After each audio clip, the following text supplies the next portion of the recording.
যে আমি নির্বাচনের ক্ষেত্রে ন্যূনতম কোনো কাউকে ছাড় দিয়ে চলি না এবং ইনশাআল্লাহ ঢাকা 13 আসনে আপনাদের সামনে এইখানে দাঁড়ায় প্রতিশ্রুতি দিতে পারি, আল্লাহর নামে প্রতিশ্রুতি দিচ্ছি, 13 আসনে কোনো প্রার্থী ন্যূনতম পুলিশের পক্ষ থেকে কোনো ফেভার পাবে না। ইনশাআল্লাহ এটা পাবে না, আপনারা লিখে রাখতে পারেন। আইন শৃঙ্খলা লঙ্ঘন করেন অথবা বিশৃঙ্খলা সৃষ্টি করার চেষ্টা করেন, ঢাকা 13 আসনে ইনশাআল্লাহ আমরা কোনো ধরনের ছাড় দিব না। অতীতেও আমি ব্যক্তিগতভাবে দেই নাই, আমার পুলিশ সকল সদস্যদের সাথে আমরা বারবার মিটিং করেছি, কেউই দেখবেন যে আপনাদের কারো প্রতি কোনো ধরনের আলাদা পীড়িত দেখাবে না, এটা আপনি নিশ্চিত থাকেন। আপনারা এটা জানেন যে বাংলাদেশের সবচেয়ে বেশি সাংবাদিক বাস করে ঢাকা 13 আসনে, সুতরাং আমাদের যদি কোনো ভুল ত্রুটি হয় তাহলে কিন্তু তারাও কোনো ছাড় দিবে না। তো আমি মোহাম্মদ জুয়েল রানা, আমি এডিসি মোহাম্মদপুর জোন হিসেবে কর্মরত আছি এবং এই জোনের যে সংসদীয় আসন 13 এর মূলত পুরোটাই আমার জোন কেন্দ্রিক, অর্থাৎ ঢাকা সংসদীয় 13 আসনের পুলিশের পক্ষ থেকে মূল দায়িত্বে থাকবো আমি এবং এটা আমাদের জন্য একটা চ্যালেঞ্জিং বিষয় এবং একই সাথে আমাদের জন্য একটা বড় দায় পরিশোধের বিষয় বলে আমরা মনে করি। আমরা যদি বলি, দেখেন যে 1971 সালের মহান মুক্তিযুদ্ধ হয়েছিল কিন্তু ভোটের অধিকার না দেওয়ার কারণে। একই সাথে 2024-এর যে গণ অভ্যুত্থান হয়েছে সেটাও হয়েছে মূলত এই দীর্ঘ সময় ধরে ভোটের অধিকার মানুষ ফিরিয়ে নেওয়ার জন্য।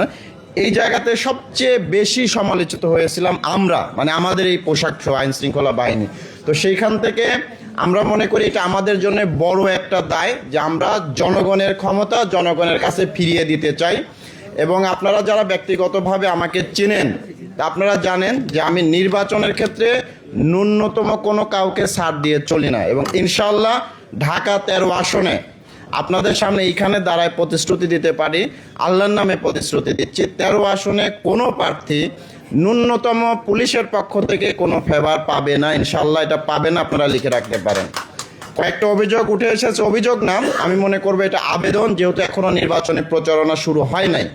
একটা হলো যে প্রার্থীদের নিরাপত্তা নিশ্চিত করা। ইতিমধ্যে আপনারা জানেন আমি যেহেতু এই সংসদীয় আসনের মূল দায়িত্বে থাকবো, পুলিশের পক্ষ থেকে একটা গ্রুপ করেছি, সকল প্রার্থীদের সেখানে আমি অ্যাড করেছি। নির্বাচন সংশ্লিষ্ট সকল পুলিশ কর্মকর্তা, আমাদের সশস্ত্র বাহিনীর কর্মকর্তা সহ অন্যান্য যারা সংশ্লিষ্ট রিটার্নিং অফিসার থাকেন তাদেরও আমরা অ্যাড করব। একসাথে এখানে আমরা অর্থাৎ অনলাইন ভিত্তিক আপনাদের সার্বক্ষণিক যোগাযোগ থাকবে আমাদের সাথে। পাশাপাশি প্রত্যেক প্রার্থীকে আমার বিনীত অনুরোধ থাকবে যে কোনো সময় 24 ঘন্টা দিন রাত যে কোনো সময় আপনার যে কোনো কারণে হোক অকারণে হোক আপনার প্রয়োজন হোক আমাদের ফোন দিবেন, আমাদের ফোন খোলা থাকবে এবং আপনারা যখন যেখানে যে প্রয়োজনে ডাকবেন নিরাপত্তার প্রয়োজনে সেখানে আমরা উপস্থিত হব ইনশাআল্লাহ। এটা আমাদের পক্ষ থেকে আপনাদের নিশ্চয়তা থাকলো। পাশাপাশি একটা জিনিস আপনাদের প্রতি অনুরোধ থাকবে, আমরা দেখলাম যে এত বেশি আচরণবিধি মানে আষ্টে পিষ্টে বেঁধে ফেলা হয়েছে, অর্থাৎ হাত পা বেঁধে পানিতে ফেলে দেওয়ার মতো এবার সাঁতরায় পার হওয়ার মতো। তো যেহেতু এটা রাষ্ট্রীয় আইন, এটা আমরা কেউই চেঞ্জ করতে পারবো না, কিন্তু এর মধ্যে থেকেই আমরা আশা করব আপনারা সর্বোচ্চ প্রচারণা করবেন, কারণ একসাথে আমাদের দুইটা দায়। একটা দায় হলো জনগণের হাতে ভোটের অধিকার পৌঁছে দিতে হবে, মানে ইতিহাসের সর্বোচ্চ সংখ্যক জনগণকে ভোটার অধিকার অর্থাৎ ভোট সেন্টারে আমাদের সবাইকে নিয়ে আসতে হবে, সেরকম একটা পরিবেশ আমাদের তৈরি করে রাখতে হবে। তো এটা শুধু আমরা আইন শৃঙ্খলা বাহিনী, রিটার্নিং অফিসার, বিজ্ঞ ম্যাজিস্ট্রেটের না, সকল প্রার্থীদেরও কিন্তু এটা দায়। আমাদের সাংবাদিক ভাইদেরও এখানে কিন্তু দায় আছে যে আমরা সবাই মিলে যদি একত্রে কাজ করি এবং একজন আরেকজনের প্রতি কাদা ছড়াছড়ি না করি। কারণ আপনারা একটা জিনিস খেয়াল করেন যে এই যে জুলাই গণ অভ্যুত্থানের আপনারা যারা অংশ নিচ্ছেন সবাই কিন্তু এটার অংশ ছিলেন। তো সুতরাং জনগণকে ভোটের অধিকার ফিরিয়ে দিবেন, এটা ছিল আপনাদের মূল ম্যান্ডেট, এটা আপনাদের বাস্তবায়ন করতে হবে, পাশে থেকে সহযোগিতা করব আমরা। এইটা করতে গিয়ে যদি কোনো প্রার্থী বা প্রার্থীর পক্ষে কেউ আইন শৃঙ্খলা লঙ্ঘন করেন অথবা বিশৃঙ্খলা সৃষ্টি করার চেষ্টা করেন, ঢাকা 13 আসনে ইনশাআল্লাহ আমরা কোনো ধরনের ছাড় দিব না। অতীতেও আমি ব্যক্তিগতভাবে দেই নাই, আমার পুলিশ সকল সদস্যদের সাথে আমরা বারবার মিটিং করেছি, কেউই দেখবেন যে আপনাদের কারো প্রতি কোনো ধরনের আলাদা পীড়িত দেখাবে না, এটা আপনি নিশ্চিত থাকেন।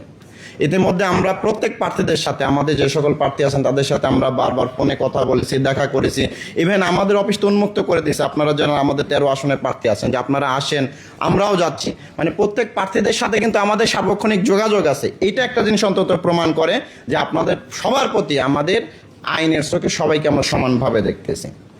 এখন যে বিষয়টা হলো আপনাদের কাছে আমাদের অনুরোধ থাকবে, আপনারা এটা জানেন যে বাংলাদেশের সবচেয়ে বেশি সাংবাদিক বাস করে ঢাকা 13 আসনে, সুতরাং আমাদের যদি কোনো ভুল ত্রুটি হয় তাহলে কিন্তু তারাও কোনো ছাড় দিবে না। এই জিনিসটা আমরাও মাথায় রেখে নিয়ে আমরা কাজ করতেছি। আর আপনাদের প্রতি অনুরোধ থাকবে, যেমন আমরা দু একটা ইনসিডেন্ট জানি, যেটা একটু আপনাদের সামনে বলে দিয়ে আমরা আবারও বসবো। যেমন হচ্ছে যে আমরা দেখেছি কিছু চিহ্নিত সন্ত্রাসী ইতিমধ্যে বের হওয়ার চেষ্টা করেছে। তো প্রার্থীদের প্রতি আমাদের বিনীত অনুরোধ থাকবে, যদি আপনাদের সম্মুখ থেকে এরকম সন্ত্রাসী বা কিশোর গ্যাংদের ধরে নিয়ে আসে, তাহলে কিন্তু আপনাদের মান সম্মান নষ্ট হবে। বা আপনাদের প্রচারণায় যেটা নির্বাচনী আচরণবিধি লঙ্ঘন করে এমন কিছু ঘটনা যদি ঘটে আপনাদের সামনে থেকে, সেটা আমরা ধরে নিয়ে আসি বা আমরা বাধা দিই বা আপনাদের প্রতিহত করি, এটা কিন্তু আপনাদের ভোটও কমবে, আপনারা বিব্রতও হবেন। আমরা চাই না কোনো প্রার্থীকে বিব্রত করতে, আমরা চাই সবাই সকল প্রার্থীকে সমান সম্মান দিয়ে এবং সবাইকে নিয়ে একটা সুন্দর ভোট জাতিকে উপহার দিতে। পরিশেষে আমি একটা জিনিসই বলবো, যে দেখেন আজকে এখানে হয়তো আমরা সবাই চেয়ারে বসে আছি, মনে হচ্ছে আমরা সবার চেয়ে সম্মানে বড়, কিন্তু এটা 1 মাস পরেই আপনারা যখন জনগণের বৈধ ভোটে একদম স্বতঃস্ফূর্ত অংশগ্রহণের মাধ্যমে মাননীয় সংসদ সদস্য নির্বাচিত হবেন, তখন আমরা কিন্তু আপনাদের সালাম দিব, স্যালুট দিব। তো সেই স্যালুটটা যাতে আমার মন থেকে যায়, আপনার প্রতি যেন ঘৃণা না করে আপনাকে স্যালুট দিতে হয়, সালাম দিতে হয়। অন্তত একটা জিনিস যাতে আমার যখন স্যালুট দিব আপনাকে, যে এই ব্যক্তিটা জনগণের স্বতঃস্ফূর্ত ভোটে সম্পূর্ণ প্রভাবমুক্ত নিরপেক্ষ একটা নির্বাচনের মাধ্যমে সে নির্বাচিত হয়েছে, এই 4 থেকে 5 লাখ ভোটের প্রতিনিধি হিসেবে তাকে আমি মন থেকে স্যালুট জানাচ্ছি। এই অনুরোধটা আপনাদের প্রতি থাকবে। ইনশাআল্লাহ আগামী 22-25 দিন আপনাদের সাথে বারবার কথা হবে, দেখা হবে, যাতে কখনো মানে খারাপভাবে দেখা না হয়, এই অনুরোধটা থাকবে। সবাই ভালো থাকবেন। ইনশাল্লাহ আমরা ঢাকা 13 আসনের সবাইকে একটা সুন্দর, সুষ্ঠু, নিরাপদ নির্বাচন এবং স্বতঃস্ফূর্ত অংশগ্রহণমূলক নির্বাচন উপহার দিতে যাচ্ছি। সবার সহযোগিতা কামনা করতেছি।